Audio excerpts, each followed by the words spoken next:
Saudara-saudari, marilah kita mendengarkan renungan dengan judul Doa Bapa Kami yang berdasarkan pada Injil Matius bab 6 ayat 7. Yesus bersabda, "Lagi pula dalam doamu itu, janganlah kamu bertele-tele seperti kebiasaan orang yang tidak mengenal Allah. Mereka menyangka bahwa karena banyaknya kata-kata doanya akan dikabulkan." Dalam nama Bapa dan Putra dan Roh Kudus. Amin. Saudara-saudari terkasih dalam nama Tuhan Yesus Kristus. Kita sudah 1 minggu memasuki masa Prapaskah, masa pantang dan puasa. Masa pantang dan puasa ini menjadi kesempatan yang sangat baik bagi kita para pengikut Yesus untuk menyegarkan kembali kehidupan kita rohani kita menjadi lebih baik dengan lebih tekun dalam doa-doa, membaca sabda Tuhan, dan beramal kepada sesama. Dalam bacaan Injil hari ini, kita mendengar Yesus yang mengajarkan cara berdoa. Doa yang Yesus ajarkan itu sekarang dikenal dengan doa Bapa Kami. Yesus mengawali pengajarannya tentang doa dengan menasehati para murid agar dalam berdoa jangan bertele-tele. Tentu nasihat Yesus ini tidak mendorong kita supaya berdoa dengan singkat, sebab doa pertama-tama adalah urusan hati dan sikap kita. Maka sedikit atau banyaknya waktu dalam berdoa tidak terlalu penting. Jika kita berdoa singkat tetapi serius dan rendah hati, maka doa kita lebih baik dari orang yang berdoa panjang tetapi tidak serius dan rendah hati. Sebaliknya, Yesus juga tidak melarang kita berdoa dengan waktu yang lebih panjang. Yang penting hati dan sikap yang terarah kepada Allah. Kita dapat melihat pada bagian Injil lain, di mana kita menemukan Yesus menyediakan waktu panjang dan lebih lama untuk berdoa. Bahkan Yesus pernah berdoa sepanjang malam. Saudara-saudari terkasih, lewat doa Bapa Kami yang Yesus ajarkan, kita menemukan 2 hal penting terkait doa yang baik yang dikehendaki Allah.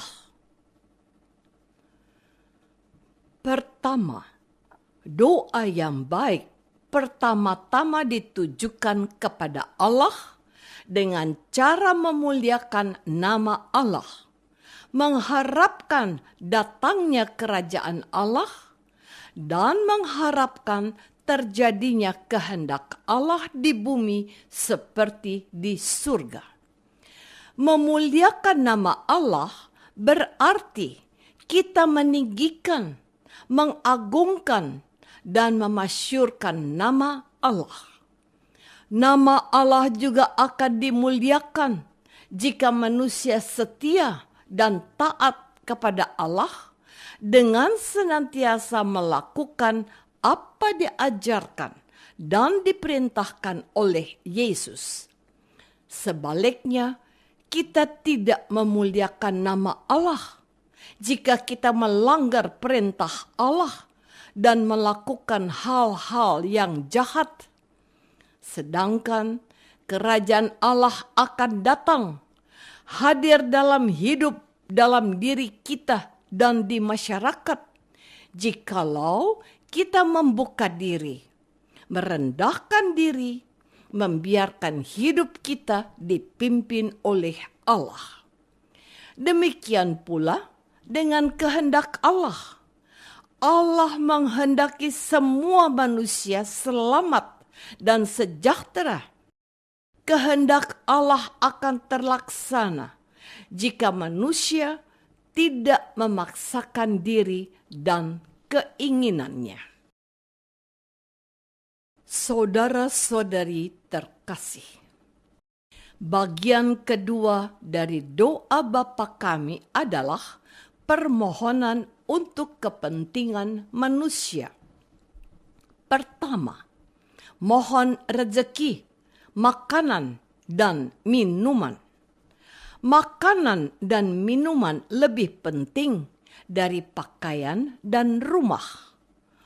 Orang masih bisa hidup tanpa rumah dan tanpa pakaian. Tetapi orang tidak bisa hidup tanpa makanan dan minuman. Maka kita dapat lihat bahwa di kota besar ada orang yang bisa hidup dan tidur di bawah kolong jembatan. Dan rezeki yang kita minta bukan untuk 1 bulan, apalagi 1 tahun, tetapi minimal untuk hari ini.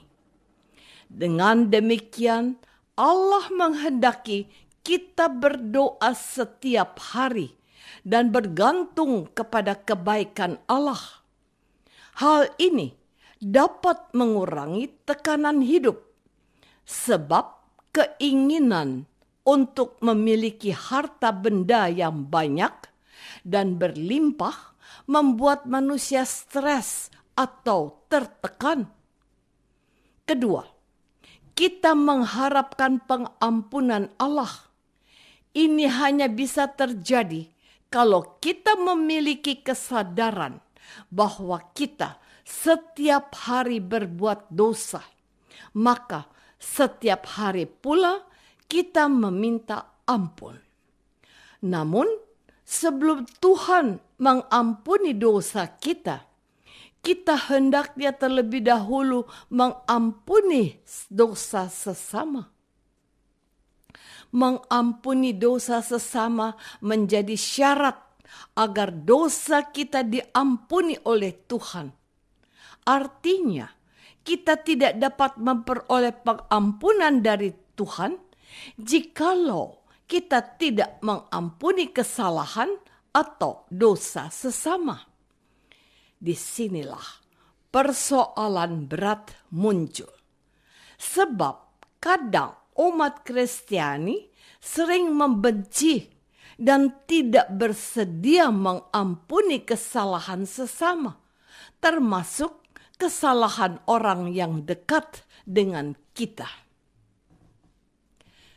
Saudara-saudari terkasih, kita tidak hanya meminta rezeki dan pengampunan kepada Allah, tetapi juga memohon agar kita dihindari dari pencobaan dan dibebaskan dari hal-hal yang jahat.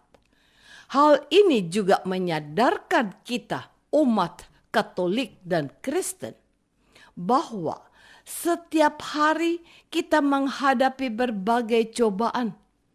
Sejak manusia ada di dunia, sudah ada pencobaan. Kita mendengar kisah Hawa yang digoda iblis dan Hawa kalah, sehingga kita berada dalam pengaruh dosa. Yang tidak kalah menggembarkan adalah Tuhan Yesus pun pernah digoda saat berpuasa di padang gurun. Namun, Yesus bisa mengatasinya. Maka tentu dari pengalaman Yesus itu, kita diingatkan setiap hari tentang potensi godaan yang dapat melemahkan iman kita. Godaan yang menjauhkan kita dari Allah. Godaan yang membuat kita tidak setia dengan pasangan. serta godaan untuk berpindah keyakinan. Kita juga memohon agar kita dibebaskan dari hal-hal yang jahat. Di sini, Yesus menegaskan bahwa kejahatan yang dilakukan iblis itu sungguh nyata dan memisahkan kita dari Allah dan sesama kita.